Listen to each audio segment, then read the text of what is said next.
तो आदाब, नमस्कार, गुड इवनिंग, सत श्री अकाल। एक बार फिर आप तमाम लोगों का स्वागत है। वक्त मैं आज हूँ महरौली के जंगल में। वो जंगल जो करीब 35 किलोमीटर के दायरे में फैला हुआ है, अरावली की पहाड़ियों के बीच में है और जिसे दिल्ली का फेफड़ा भी कहते हैं।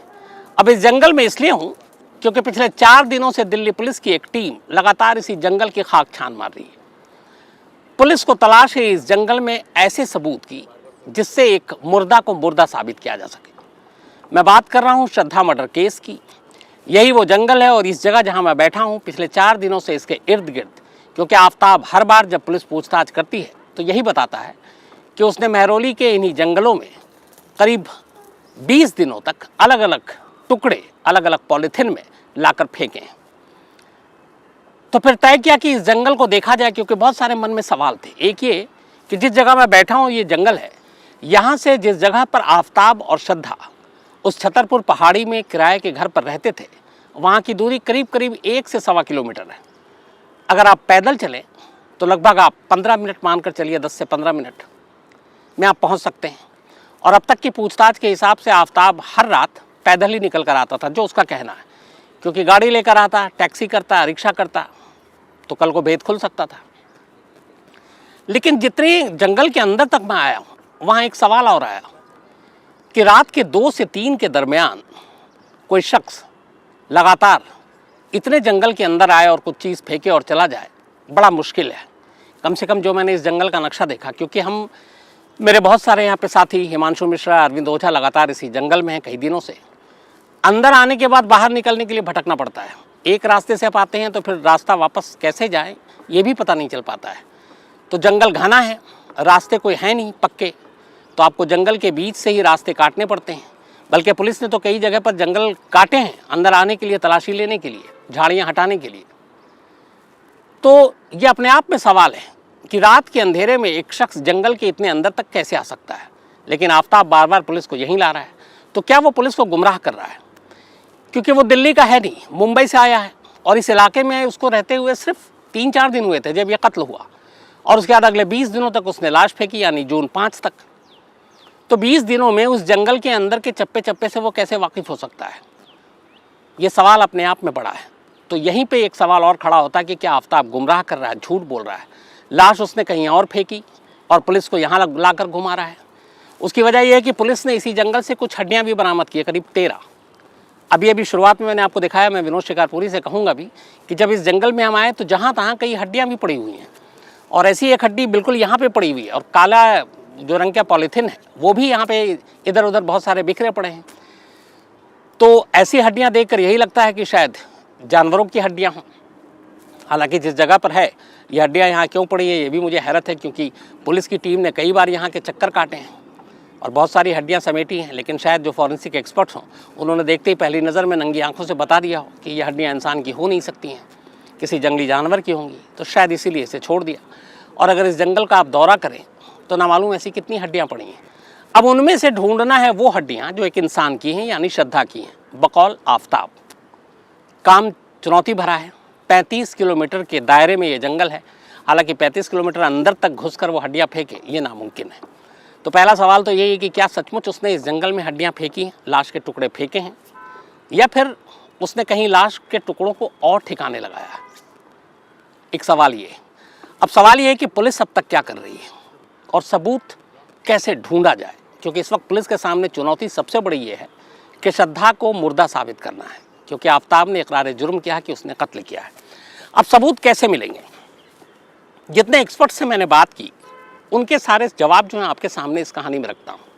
पहली चीज़, लाश के टुकड़े किए, जिस चीज़ से टुकड़े किए वो आरी का पता नहीं। उसने ये भी कहा है कि वो आरी भी उसने यहीं कहीं फेंकी है। इस जंगल के इर्द गिर्द कुछ नाले भी हैं, शायद उसमें। लाश के टुकड़े पुलिस 4 दिन से यहाँ पे छान रही है, लेकिन अभी भी पुख्ता तौर पर नहीं कह सकते कि जो हड्डियाँ उन्होंने बरामद की हैं वो वाकई इंसान की ही हैं या फिर जानवर की। ये फॉरेंसिक जांच के बाद पता चलेगी। बाथरूम के अंदर लाश को काटा, बाथरूम के अंदर से कोई ऐसा सबूत पुख्ता जिस नाली से वो सारे वेस्ट बहाए, उस बाथरूम की नाली से लेकर उस जो सीवर तक जहाँ जाती है वहाँ उसकी तलाशी में कुछ फ्रिज के अंदर से कुछ नमूने, किचन से, कपड़ों से, तो ये सारे सबूत हैं जिनकी पुलिस को तलाश है। लेकिन फिलहाल पुलिस के हाथ में सबूत लगा नहीं है। और अभी हाल में आपको याद होगा, इसी महीने सुप्रीम कोर्ट ने एक फैसला दिया था, एक फैसला जो गैंग रेप और मर्डर का था। छावला, एक लड़की का पहले गैंग रेप हुआ और फिर मर्डर हुआ। लोअर कोर्ट ने फांसी दी, हाई कोर्ट ने फांसी दी, लेकिन सुप्रीम कोर्ट ने उन 3 लड़कों को बरी कर दिया जिनको 2 अदालतों ने फांसी की सज़ा सुनाई थी। और ये कहानी में मैंने आपको सुनाई है। वो मामला अभी ताज़ा है, दिल्ली पुलिस के जहन में है। अब इसीलिए दिल्ली पुलिस बड़े कदम जो है फूंक फूंक कर रख रही है कि कातिल उसके पास है, लेकिन उसे कातिल साबित करने के लिए पहले तो मकतूल को साबित करना होगा जिसका कत्ल हुआ है, और फिर कड़ियाँ जुड़ेंगी। और कहीं ऐसा हुआ कि जल्दबाजी में, गलतफहमी में, या फिर केस को सुलझाने की हड़बड़ाहट में वो कोई गलत कदम उठाते हैं, तो फिर अदालत में ये मामला वैसे ही इसका हश्र होगा जैसे छावला मर्डर केस का हुआ। तो फिर दिल्ली पुलिस की भद्द पिटेगी। तो पुलिस ये भी नहीं चाहती, और इसीलिए पुलिस इस वक्त अपना सारा जोर जो है वो फॉरेंसिक जांच पर लगा रही है। कुछ नई और जानकारी जो आफ्ताब ने दी है वो भी अब सामने आई है आज। हालांकि वो कितना सच बोल रहा है, कितना झूठ, ये मैं अभी यकीनन पुख्ते से नहीं कह सकता हूँ, लेकिन और कोई चारा नहीं। वो जो कह रहा है पुलिस उसी को मान रही, उसी हिसाब से जांच कर रही, उसी हिसाब से पड़ताल कर रही है। उसने ये भी कहा है कि उसने श्रद्धा का फ़ोन किसी को बेच दिया था।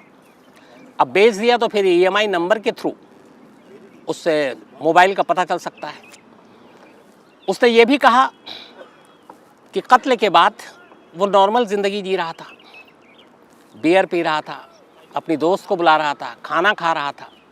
लेकिन पुलिस और बाकी लोगों के जहन में एक सवाल जो लगातार कचोट रही है, परेशान है कर रहे सबको, वो ये कि आफ्ताब के लिए दिल्ली बिल्कुल नई जगह थी। दिल्ली में उसका अपना एक भी रिश्तेदार नहीं, कोई दोस्त भी नहीं, उसकी कोई ऐसी पुख्ता नौकरी भी नहीं, उसका यहाँ कोई उसकी कोई प्रॉपर्टी नहीं, कोई बैंक बैलेंस नहीं। आमतौर पर कोई भी मुजरिम जब कत्ल करता है तो कत्ल करने के बाद सबसे पहले अपने आप को बचाने की कोशिश करता है, ऐसी जगह छुपने की कोशिश करता है कि पुलिस वहाँ तक न पहुँच सके। इस केस में उसे मालूम है कि श्रद्धा के साथ वो रह रहा है, श्रद्धा के कुछ दोस्तों को इसकी जानकारी है, श्रद्धा के घर वालों को भी इसकी जानकारी है। बेशक श्रद्धा उससे बात नहीं करती उनसे, लेकिन सोशल मीडिया के थ्रू ये बात आम है उसके ख़ास दोस्तों की सर्किल में कि वो दिल्ली में रह रहा है, छतरपुर में रह रहा है। अब उसके हिसाब से उसने 18 मई को कत्ल किया। 20 मई के बाद से अगले 20 दिनों तक लाश के टुकड़े ठिकाने लगा दिए। चलिए 5 जून तक उसने सारा काम कर लिया। 5 जून के बाद से लेकर नवंबर तक, मतलब अगले 5 महीने वो एक किराए के घर में, उसी घर में जिस घर में उसने क्राइम किया, जिस घर में उसने कत्ल किया, उसी घर में रह रहा और उस घर को छोड़ता नहीं है। क्यों? या तो उसको बहुत ज़्यादा यकीन था कि पुलिस कभी उस तक पहुंचेगी ही नहीं, लेकिन दूसरा ये भी है कि वो खुद कह रहा है कि उसे मालूम था कभी ना कभी श्रद्धा को ढूंढते हुए कुछ लोग आएंगे। तो आखिर ऐसी क्या वजह है कि कत्ल करने के 5 महीने बाद भी वो उसी मौका वारदात वाले घर में रहता है जिस जगह उसने इस वारदात को अंजाम दिया, और यहाँ से भागने की कोशिश नहीं करता, जबकि उसे मालूम है कि कभी भी पुलिस आ सकती है। चलिए दिल्ली ना छोड़ता, उस घर को छोड़कर वो दिल्ली के ही किसी और इलाके में किराए के घर पर रह सकता था, पुलिस शायद उसे ढूंढ नहीं पाती। लेकिन बात यही है, पुलिस को खटक रही है कि आमतौर पर जुर्म की दुनिया में ये देखा गया है कि एक क्रिमिनल क्राइम करने के बाद क्राइम ऑफ सीन को छोड़ देता है, वहाँ भटकता नहीं है। लेकिन यहाँ उल्टा है, एक कातिल एक घर में कत्ल करता है और उसी घर में लगातार पिछले 5 महीनों से रह रहा, कहीं भागता नहीं है। तो इसकी वजह क्या है, इसकी सच्चाई क्या है, पुलिस यही जानने की कोशिश कर रही है। लेकिन आफ्ताब जिस तरीके से पुलिस को जवाब दे रहा है, पुलिस के सामने जो इंट्रोगेशन हो रही है, पुलिस को भी लग रहा है कि पुलिस के साथ वो कोऑपरेट नहीं कर रहा, सहयोग नहीं कर रहा, बल्कि घुमा रहा है। और यही वजह है कि लगातार पुलिस उसे लेकर जंगल जंगल भटक रही है, लेकिन सबूत के नाम पर कुछ नहीं मिला। अभी तक जो इस केस में सबसे अहम साबित होने वाला है आगे चलकर, वो आलाए कत्ल यानी आरी, जिससे कत्ल के लाश के टुकड़े किए गए, बरामद नहीं, मोबाइल बरामद नहीं, श्रद्धा के कपड़े बरामद नहीं, कोई भी ऐसा पुख्ता सबूत, खून या फिर लाश के टुकड़ों की कोई निशानी उस घर से जहाँ पे ये किराए पे रह रहा था बरामद नहीं। खुद इसके अपने कपड़ों में से किसी में भी कोई ब्लड स्टेन या बाकी ऐसी कोई चीज़ बरामद नहीं। सबसे इम्पॉर्टेंट, लाश का सर, उसने लाश के बेशक टुकड़े किए, लेकिन उसने पुलिस को बताया कि उसने सर के टुकड़े नहीं किए थे, गला काटा था, सर अलग उसने एक पॉलीथीन में रखकर फेंका था। अवसर ऐसी चीज़ है कि जो आसानी से छुपाई नहीं जा सकती। पुलिस को यह भी डाउट है कि उसने इस सर को कहीं ना कहीं ज़मीन के नीचे गाड़ दिया है ताकि वो किसी के हाथ न लगे और इसकी पहचान न हो सके। हालांकि उसने ये भी कहा कि कत्ल करने के बाद उसने श्रद्धा के लाश के चेहरे को जलाने की कोशिश की थी ताकि उसकी शिनाख्त ना हो सके।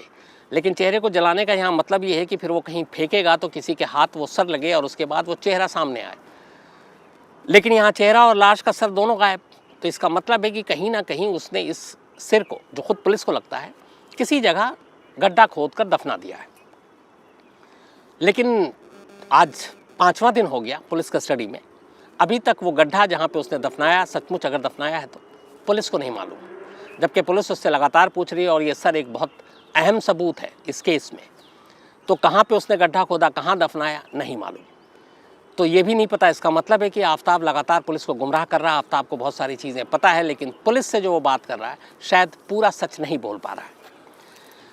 तो आफ्ताब को लेकर पुलिस भटक रही है। आज 5 दिन की पुलिस हिरासत खत्म हुई। साकेत कोर्ट में उसे दोबारा पेश किया गया, जहाँ से उसे दोबारा पुलिस ने पुलिस हिरासत में मांगा ताकि आगे की पूछताछ और अभी तक लाश के जो बाकी सबूत हैं वो बरामद हो सकें। और अदालत ने उसे पुलिस रिमांड और दे दी, यानी पुलिस हिरासत में अभी कुछ दिन और रहेगा वो, ताकि जितने सबूत जो अभी तक हासिल नहीं हो सके हैं वो पुलिस तक पहुंच सके। लेकिन कुल मिलाकर जो फॉरेंसिक एक्सपर्ट है, जो मैंने आपको शुरू में बताया था कि इनको चाहिए क्या इस केस को सुलझाने के लिए, पहली चीज़, कोई भी एक टुकड़ों में बटी इस लाश का एक छोटा सा भी टुकड़ा मिल गया और डीएनए मैच कर गया, केस क्लियर। वो आरी जिससे ये कत्ल हुआ, जिस दुकान से उसने ख़रीदा उस दुकान के बारे में मालूम है, उसका मेक मेड कैसा है वो ये भी पता चल गया है, लेकिन वो कहाँ है ये नहीं मालूम। वारदात वाले रोज़ श्रद्धा के कपड़े जो उसने पहन रखे थे, जो उसने टुकड़े करते वक्त उसके कपड़े को फेंका, वो कपड़े अभी तक नहीं मिले। हालांकि उसने कहा था कि कपड़े उसने चलती हुई एक कूड़े की गाड़ी में डाल दिया था। अब वो गाड़ी, उसके बाद वो कूड़ा, फिर दिल्ली में ऑलरेडी कूड़े के 3 ढेर हैं, पहाड़ हैं, जहाँ सारे दिल्ली के गार्बेज जो है डंप किए जाते हैं। अब 2 करोड़ की आबादी है दिल्ली की। 2 करोड़ की आबादी में से कितने कूड़े हर रोज़ निकलते हैं, आप औसतन उसका अंदाज़ा लगाइए तो उसको ढूंढना बड़ा मुश्किल काम है। तीसरा, चलिए लाश के टुकड़ों को हटा दीजिए, उसने ये कहा था कि काले रंग की पॉलीथीन थी जिसमें वो टुकड़ों को रखता था, और लगभग उसने ऐसे एग्जैक्ट, उसे गिनती भी याद नहीं है कि कितने पॉलीथीन बनाए, लेकिन उसका ये है कि करीब 18 से 22 के बीच में बनाए थे उसने अलग अलग पॉलीथीन के टुकड़े जिसमें लाश रखी थी। पॉलीथीन जल्दी ख़राब नहीं होता। पॉलीथीन इसीलिए बैन भी है दिल्ली में, क्योंकि रिसाइकिल करने के इसके अलग तरीके हैं। तो अगर उसने लाश को टुकड़ों को पॉलीथीन में फेंका तो लाश के टुकड़े बेशक ना मिले अगर जानवर खा गया हो, पॉलीथीन जनरली मिल जाते हैं। अब लेकिन इस जंगल में जब मैं आया तो अंदर कदम रखते ही जगह जगह पर मुझे बहुत सारे काले रंग की पॉलीथीन दिखाई दी, सफ़ेद रंग की भी पॉलीथीन दिखाई दी। बहुत सारे लोग यहाँ आते हैं, यहाँ प्लास्टिक के ग्लास भी दिखाई दिए, हड्डियाँ मैंने आपको दिखाई हैं कि अभी भी पड़े हुए हैं यहाँ पर। तो ये जंगल है, ये सारी चीज़ें यहाँ होना कोई अजूबा नहीं है। लेकिन अब एक भी अगर वो पॉलीथीन बरामद हो जाए जिसमें लाश के टुकड़े रखकर जंगल में फेंके गए थे, तो वो भी फॉरेंसिक जांच के दौरान उससे साबित किया जा सकता है कि इस पॉलीथीन के अंदर कोई ना कोई ऐसे सबूत हैं जो श्रद्धा के कत्ल के तार को जोड़ सकते हैं। तो एक वो उसकी भी ज़रूरत है। श्रद्धा के मोबाइल, वो एक बड़ा क्लू दे सकता है। तो यहाँ पे ये सारे वो सबूत हैं जिनकी इस वक्त दरकार है। अब एक चीज़ और, बहुत सारे लोगों ने आप में से मेल करके पूछा था कि जब एक कातिल ये इकरार कर रहा है कि मैंने श्रद्धा का कत्ल कर दिया तो फिर इतनी सारी चीज़ें क्यों? सीधे सीधे केस बनना चाहिए और उसे सज़ा होनी चाहिए। तो यहाँ आपको ये बताऊं कि 2 चीज़ें हैं। अदालत में आमतौर पर हर मुजरिम ये कहता है कि मैं बेकसूर हूँ, गीता पे हाथ रख के कसम खाकर, अदालत की ये एक रिवाज है, लेकिन पता चलता है कि वो मुजरिम है। उसी तरह बहुत सारे ऐसे केस हुए हैं जिसमें एक मुजरिम अदालत में खड़ा होकर कहता है मैं गुनहगार हूँ, मैं कातिल हूँ, लेकिन उसके इकरार करने भर से उसी वक्त अदालत फैसला नहीं सुना देती कि ये तो मान चुका है, इसी ने कत्ल किया है तो चलो इसको सज़ा देते हैं। नहीं, अदालत का काम है दलील, वकील, जिरह, सबूत, गवाह, इन सारी चीज़ों की रोशनी में उस केस को देखना। अब यहाँ अगर आफ्ताब यही चीज़ जो अब तक पुलिस के हिसाब से सामने आ रही कि उसने इकरार कर लिया है कि उसने श्रद्धा का कत्ल किया, और कटघरे में खड़ा होकर भी वो अदालत के सामने ये कहे कि मैंने ही कत्ल किया है, तो सिर्फ उसके कहने भर से उसको सज़ा नहीं होगी, बल्कि उसके लिए फिर उस सारे जो एविडेंस हैं, सबूत हैं, जो कड़ियों को जोड़ते हैं, वो अदालत के सामने रखना होगा। क्योंकि कई बार ऐसा भी देखा गया कि कई मुजरिम कुछ मजबूरी में अदालत के सामने झूठ बोलता है, ये कहते हुए कि मैं ही गुनहगार हूँ। तो अदालत का काम यही होता है कि हर पहलू को देखें। तो इसीलिए जो सवाल है कि अगर उसने एक्सेप्ट कर लिया तो फिर इतनी कवायद की क्या ज़रूरत है। इसी का दूसरा पहलू है कि अभी तो वो पुलिस में कस्टडी में, उसने कहा पुलिस मारेगी, तो भैया जो भी है सब बोल दो, बोलो मैंने ही मारा है, बोल दिया। जिस दिन वो अदालत में पहुंचा, कटघरे में खड़ा हुआ, उसी दिन मुकर जाएगा। और अमूमन ज़्यादातर केस में यही होता है। वो कहेगा मैंने तो पुलिस के दबाव में उस वक्त बोला था कि मैंने कत्ल किया, मैं तो बेकसूर हूँ, बेगुनाह हूँ। तो वहाँ पे फिर पुलिस को ये बताना होगा कि ये झूठ बोल रहा है, ये देखिए ये सबूत है। तो उस वक्त अगर पुलिस पहली चीज़ कि श्रद्धा की मौत हो चुकी है, उसका कत्ल हुआ, ये रहा एविडेंस, ये रहे उसके लाश के कुछ टुकड़ों के नमूने, ये रहे उसके डीएनए प्रोफाइल, ये रहा उसका फॉरेंसिक जांच की रिपोर्ट, आलाए कत्ल हथियार आरी पुलिस ने बरामद कर लिया अदालत के सामने। ये रहा वो आरी जिससे ख़रीदा गया था, और ये रहा वो दुकान वाला जिसके यहाँ से ख़रीदी और उसने इसकी शिनाख्त की है। वो कपड़े जो श्रद्धा ने पहने आखिरी वक्त, कि ये रहे उस कपड़ों पर भी कुछ खून के और बाकी चीज़ों के निशान। उसके घर की वो नाली और उस नाली के ज़रिए मिले गए अगर कुछ सबूत निकला तो ये रहे उसी आफ्ताब और श्रद्धा के घर में जिस कमरे में कोई और नहीं रहता था कि सारे सबूत। तो ये सारी चीज़ें साबित करती हैं कि श्रद्धा का कत्ल हुआ और इन दोनों के अलावा तीसरा कोई कैरेक्टर नहीं है इसमें शामिल। मोबाइल के कॉल डिटेल कि दोनों के लोकेशन एक हैं छतरपुर में, वो सारी चीज़ें। तो जब ये सारी चीज़ें पुलिस एक साथ पुख्ता तौर पर अदालत में रखेगी तो फिर आफ्ताब के पास बचने का और बहाने का कोई दूसरा रास्ता बचेगा ही नहीं। इसीलिए पुलिस ये मेहनत और मशक्क़त कर रही है कि कम से कम वो तमाम ऐसे सबूतों को इकट्ठा कर सके जो आफ्ताब अगर अदालत में मुकर जाए, झूठ बोले, तो फिर इन सबूतों की रोशनी में उसे उसका झूठ दिखाया जा सके कि ये सारी चीज़ें ये रहे। अब उसमें सारी चीज़ें आ जाएंगी। तो यही वजह है कि पुलिस लगातार कोशिश कर रही है और शायद दिल्ली पुलिस के हाल में ऐसा ये पहला केस है जिसमें पुलिस की पूरी मेहनत फॉरेंसिक एविडेंस और सबूतों को कलेक्ट करने में है। वरना आमतौर पर पहले पुलिस मुजरिमों के पीछे भागती थी, अभी मुजरिम तो उसके पास है लेकिन अब वो सबूतों के पीछे भाग रही है ताकि उस मुजरिम को मुजरिम साबित किया जा सके। सिर्फ उसके कहने भर से ऐसा नहीं होगा। तो यही वजह है कि वो भी जंगल के खाक छान रही है।